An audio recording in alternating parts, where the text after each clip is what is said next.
Greetings and welcome to Pastor's Desk, Unpacking the Bible. My name is Onkarabile Mokoto and I am your host. Please, if you have not subscribed to Nolu Unlimited Multimedia, please do so. Like, comment and share the following inspirational interview. Today on my show, I have another two powerful servants of God who are here to do nothing but the best of unpacking the Bible. Servants of God, thank you so much for coming to the show. Greetings, sir. Yes, sir. It's a pleasure. Man. It's always good to be here. Yes, no, I'm honored. I'm honored. Thank you, sir. Let's start just by knowing you. Let's start with you, Doctor. Introduce yourself. Who are you? Just briefly, your journey with God. Yeah. Joe Mabuela is my name. Born again, saved from my youth, and loving the Lord. I'm pastoring a church in Kagiso, Mogale City, the Faith Community Sanctuary Church. I've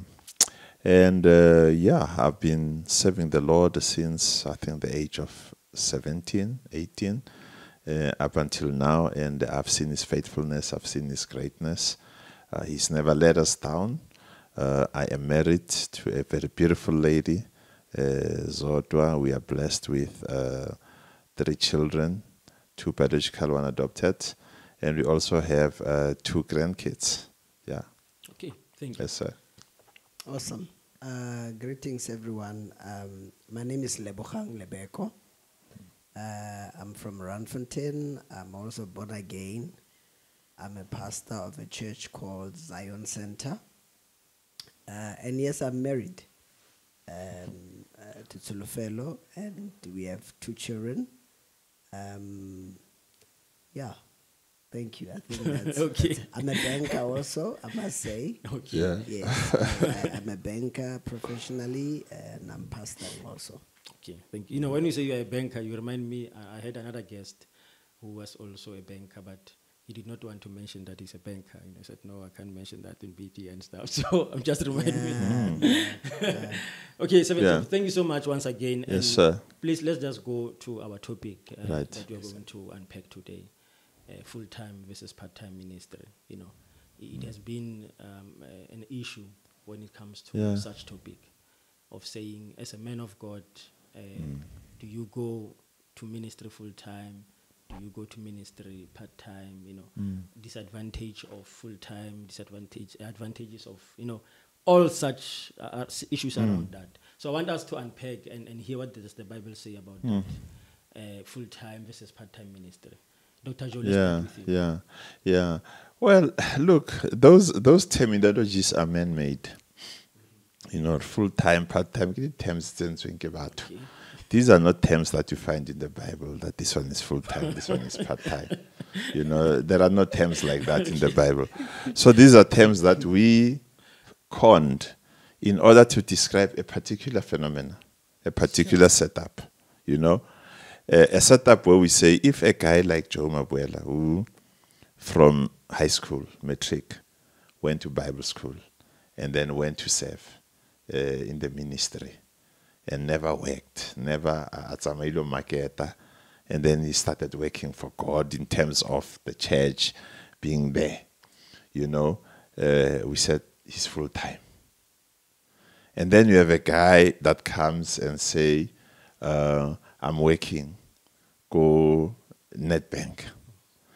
And then God calls me to serve him as a pastor of a church. But God never tells him to leave Nedbank.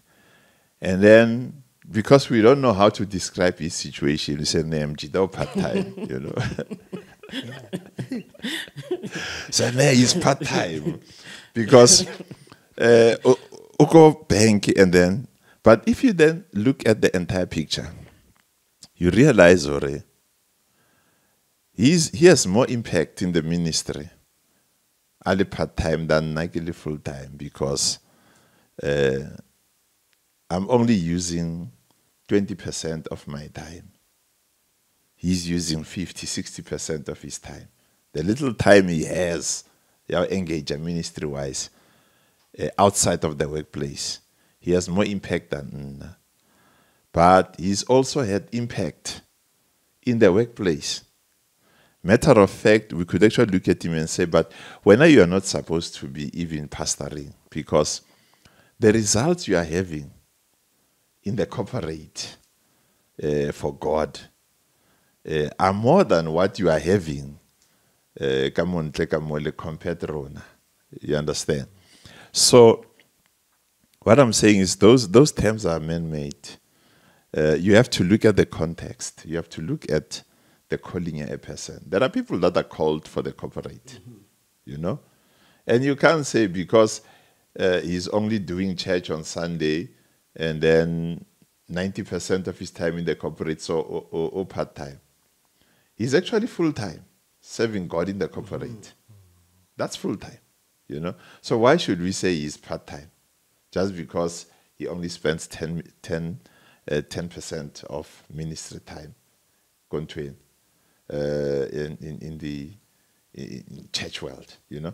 So you've got to balance these things and say, okay, this guy, he's using 90% of his time ministering in the corporate environment and 10% outside in the society or community. So 90 plus 10 is 100. So he's actually full-time serving God because his time is split.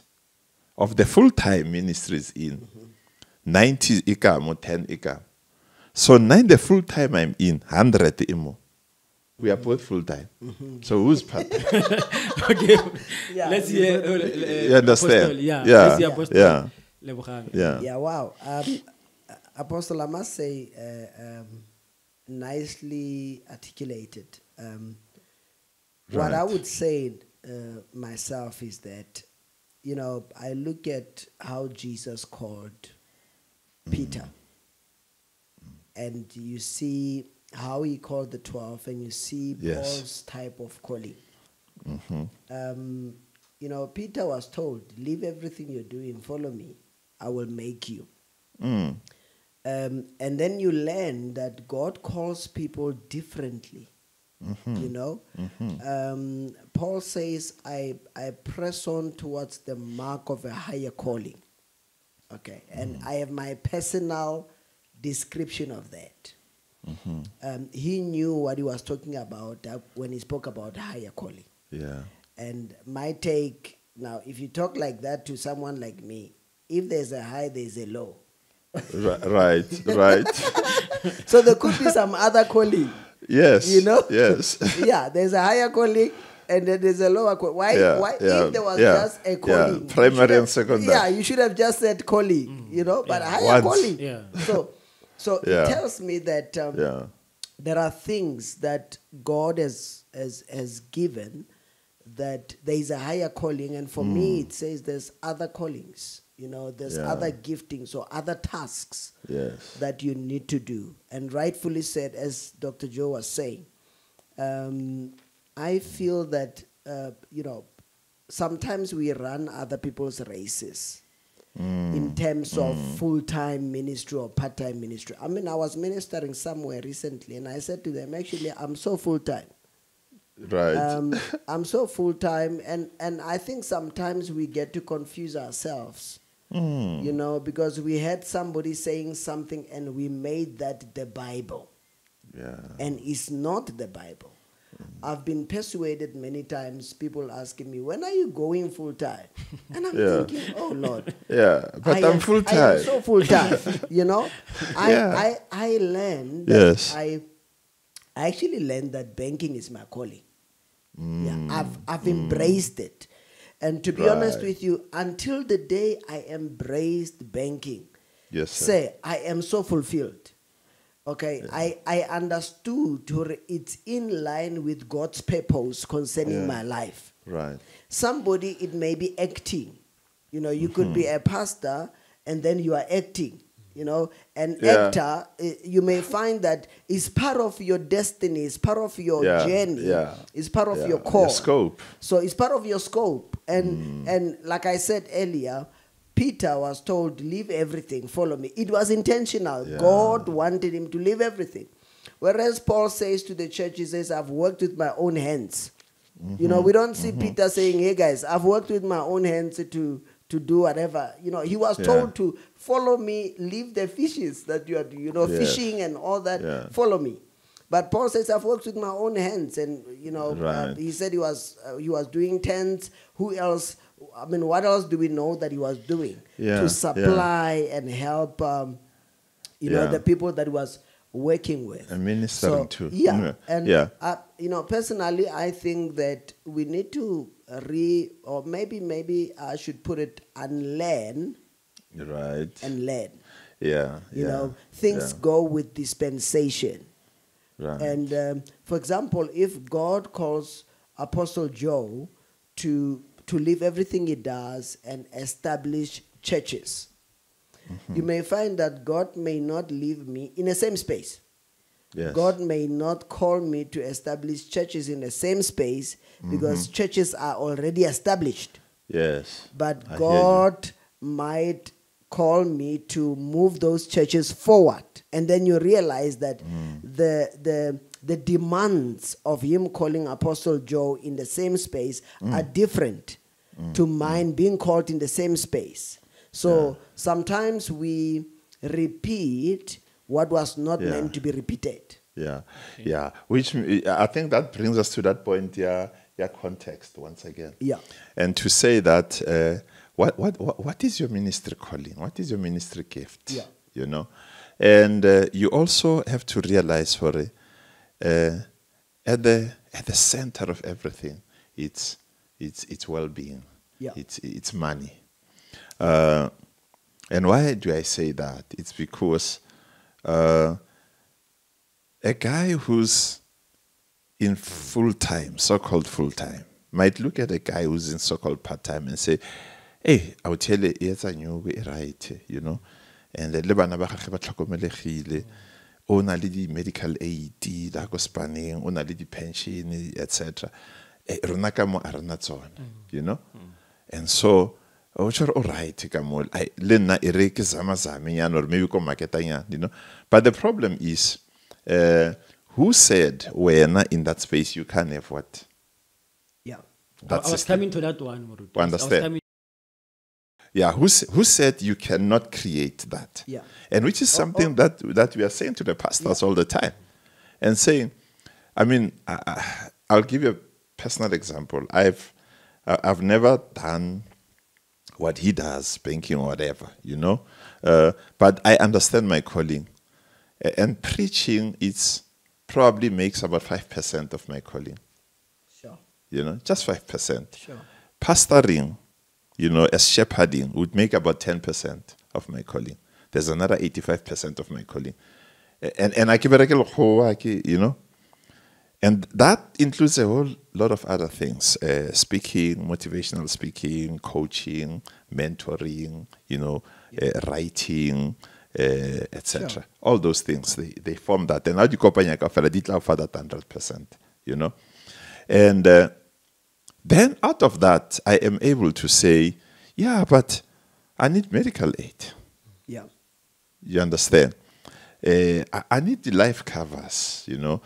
My wife cannot suffer and then my kids and say, yeah, look at that, you know. We've got a lot of pastors we can quote, but you know, we respect them. What happened to the children? What happened to the wife? You know, back to zero, you know, back to ground zero, because the man of God died. And the man of God, Utraka was irresponsible. Didn't do all of these things. That's why you cannot say, hey, if only Negespana net bank. All those benefits, Sanang let's on a net bank. Kisa Spanel net bank. Kina let's on. Kidi create it. How, Murut? Would create it? Understand? That would create it. Yeah. So you put systems in place, Mutlanka. You've got, we create systems, and we cannot be slaves to the systems. We create systems, and if system is Spani, right change or no. System is pan, you know. I consult him.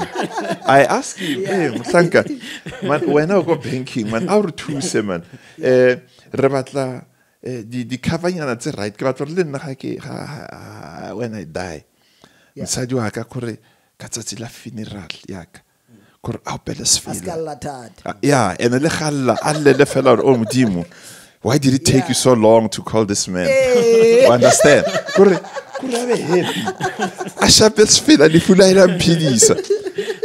My wife has never been a millionaire, ne?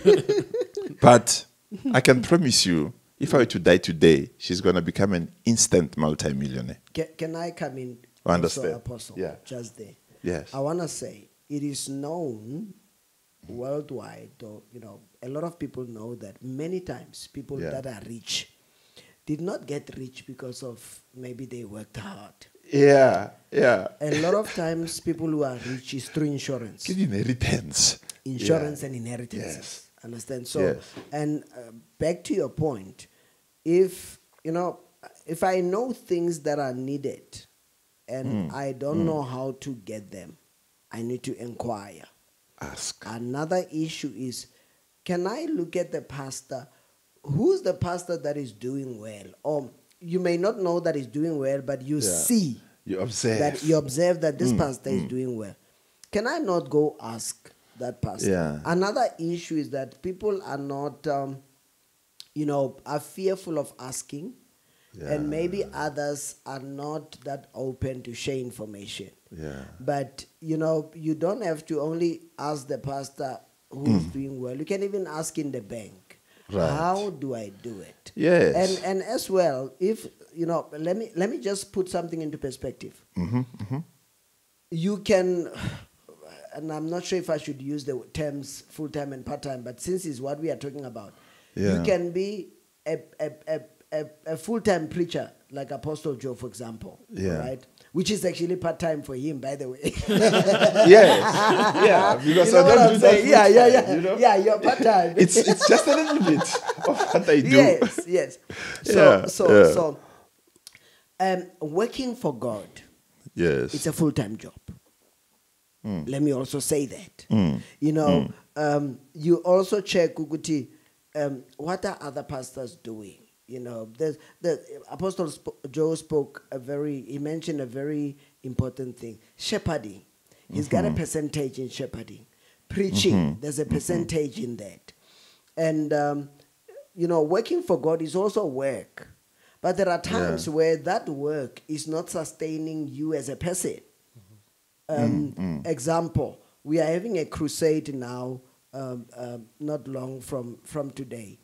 And that crusade, we may not even get 10 rands from it. We're spending because we want to win souls to Christ.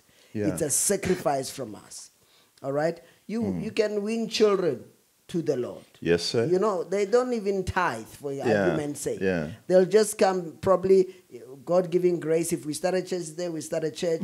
And it may be a church that we fund. Not necessarily a church that will fund itself. So if church work does not give sufficient money for the work that you do, you can also find you can find a job and do something. We believe that God is a provider. We believe, in fact, the first thing, Apostle, that God gave man was not a wife. In Genesis, God gave man tasks and work. He says, till the ground, work and take care of it. So every human being has got some work to do. The problem is we have not all discovered what we are meant to do. Okay, Yes, sir. The issue of, we spoke a little bit about funding and tithe. The issue of, let's take the word that we use in quotation, since Apostle articulated very well in the introduction, full-time.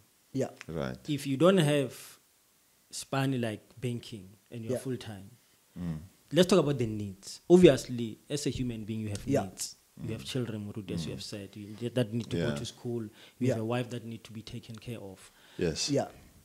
Let's talk about offerings now, because many ministers will now depend on the offering. Yeah.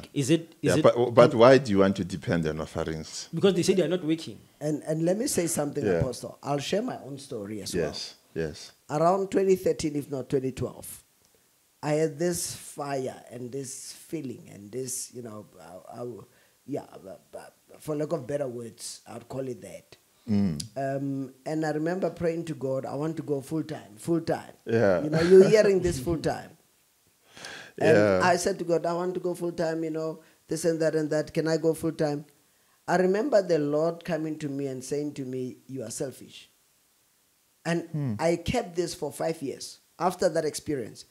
I kept it for 5 years because God said to me, you are selfish. And the Lord asked me, where is your wife in this?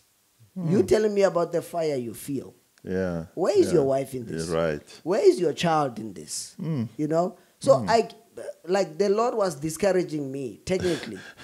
And I took about 5 years before I could even share with anybody my own experience. Yeah. Because it is God. And over and above that, Apostle, God came to me, you know, one morning. During that time, I was praying so hard about this thing, you know.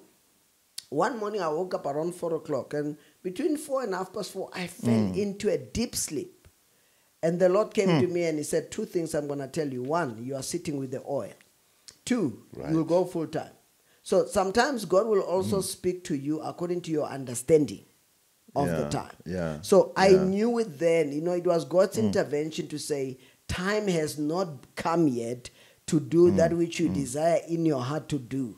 Yeah. You know, I take it as a privilege to can do work for God. You know, Yes, I get you. Yeah, to do work for God full time. I take it as a privilege. Yes. But here's the thing. I've also learned that, you know, in my case, for example, I must do work until I can't do the same work. I must work. Okay. Let me rephrase it again. I must do work until, you know, God calls me to another work. Yeah. So for me, I'll continue being a banker until God says, okay, enough for you now to be a banker. Go do that. You know? Or another work demands. For example, you know, I have a passion with planting churches and all that. Planting churches, and then you find that the churches needs my attention.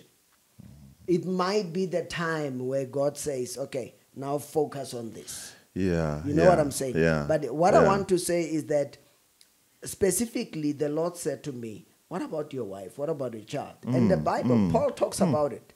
Paul says, when you are married, for example, if you are a married pastor, when you are married, you are sharing God with your partner. And we don't like to hear that. You know, 50%. And Paul talks about it in Corinthians. 50%, if we were to put percentages, I hear percentages are running here on this couch. You know, 50% should be God, 50% is your wife. Right. And that wife also serves God.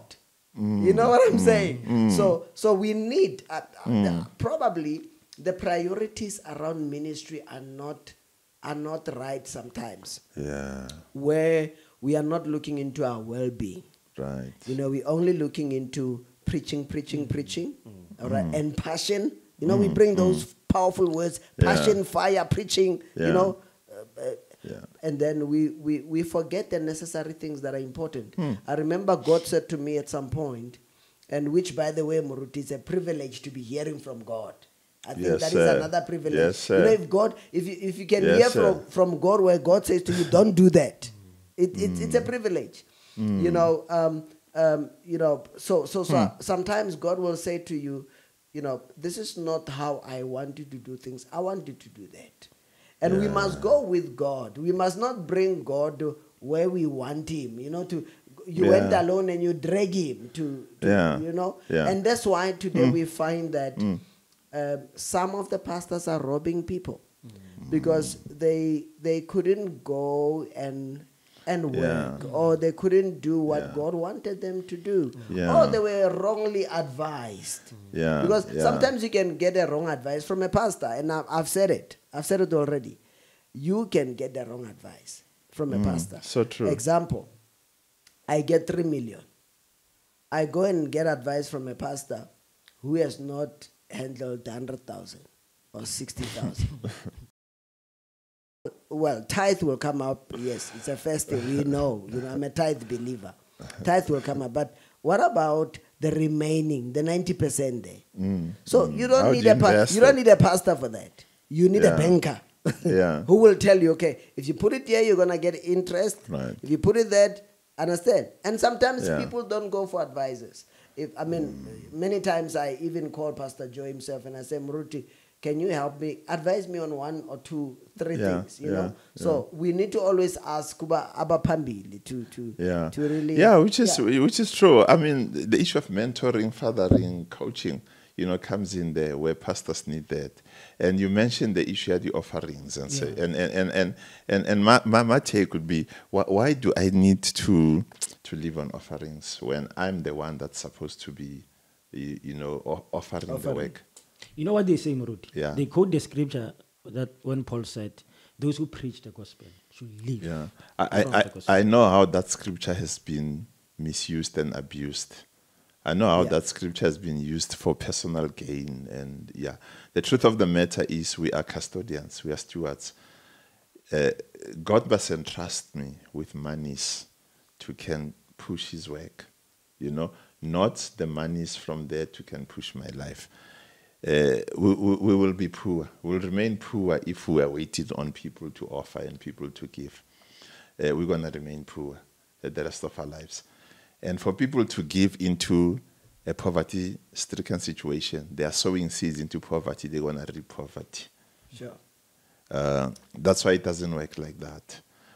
God has empowered us. There's a scripture we spoke about, it's in Deuteronomy, where God says, I'm the Lord that gives you power to make wealth. Yeah.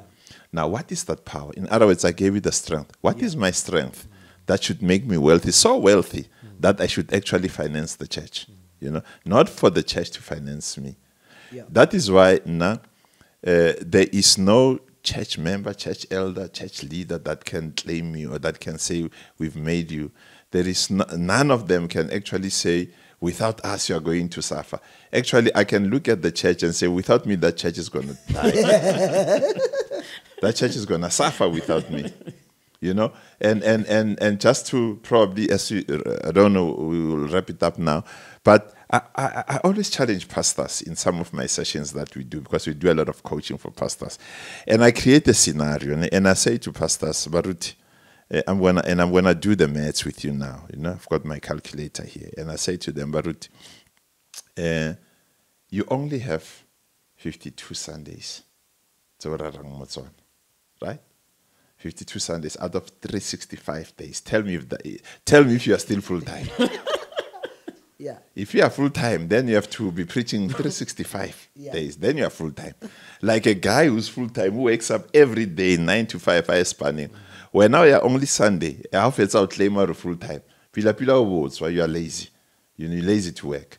Now, but here's the deal. Let's say you preach like me 52 Sundays, and I say I preach 52 Sundays. I preach 52 sermons a year. And I've preached for 10 years. It means I've preached 520 sermons. Are you aware that these are 520 books that I should have written? Yeah. 520 topics in 10 years that have gone to waste, that I should have written. And if I had sold 1,000 of those, by now I'd be sitting here with 520,000 number of books that I have sold. And if I have sold that, probably the normal price, so I'm going to get 200. This is what I'd be sitting with in my bank. Sure. 104 million. And I still want the church to support me. And I want to say this as well, Apostle. Yeah. That, yes, he who works in the house must leave from the house. Yes. It's a principle of the Bible, right? But we must understand as well. You may, let's say the house only gives 10 rands or 100 rands a month. If that house or the temple where you are in gives 100 rands a month, and you need 10,000 rands to live, you are going to kill those people. You're going to milk that sheep, probably blood. Because it can only produce 100 rand. And now you start swearing, you start insulting. Now that's where we see people, bringing schemes. Because there's issues of and tricks, because there's issues of money needs and so forth. So the simple thing Paul talks about, it says, a man should work. And we don't say preaching and pastoring is not work. No. If that is not sufficient, then get another work. Like even the books, for example, that Apostle was talking about. I may not be working like he does, but I work. When I take invitations to go speak, that is work. I do coaching, that is work. I do marriage counseling and people pay for that. That is work. So I'm working. Preaching and pastoring, they only form, like I said, probably 15% of what I do. The rest, it's work that I do. I want to bring the last question before we wrap up. Okay. Speaking about working, sometimes the industries are not the same. Exactly. You will get into hospitality industry, which is where I am now. And there is no, like you don't work Monday to Friday. You work every day. Monday to Sunday you work. You're at work. And you are a pastor at that time. You find out that no, they need you at work for weekend, Saturday, Sunday.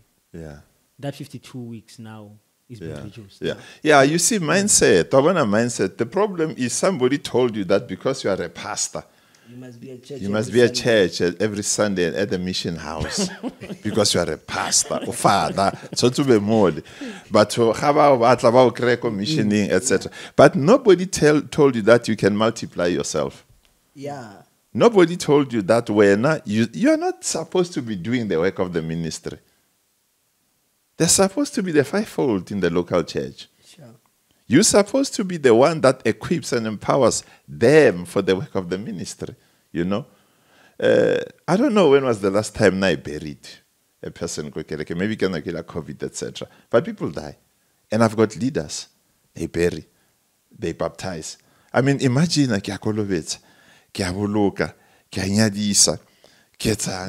we would be bolokering you after that. I'm telling you, fatigue and stress. So we have equipped people, you know, that we know, right? This one will do the work, that one, they do the work of the ministry. The fivefold that you see Paul talking about, some are apostles, some are some are, you know. Those five are supposed to be in the local church and doing the work of the ministry. There, you know. But because somebody told us, we are Bible school, only evangelist, only pastor. We are only a teacher, only pastor. We are only apostle, only pastor. Everything is a pastor. I mean, we're sitting here today, we're talking about your program nicely is called Pastor's Desk, right? Now I'd be an apostle. And if I said to you, okay, but you're an evangelist, why don't call it evangelist desk? You see the mindset? That's how we're groomed. Unfortunately, religion is you know. That is why more religion is dangerous. You've got people who have joined Christianity, they are not yet born again. But let's say, and they are followers of Christ, they are Christians, but they are not yet born again. Because religion, that is how you should do things. You know, the day religion dies, everybody will be free to serve God in this world. And maybe my last words on that would be, God does not give you what, you know, you cannot handle. Yes. If you are a pastor and then you get a job for Sundays, you need to really check what is important for me. What is it that God wants me to do? Yes. If I have a family that needs food, and that it links very nicely with what the apostle is saying. If I have a family that needs food and I need to go work on Sundays, who can do this work while I do the other work?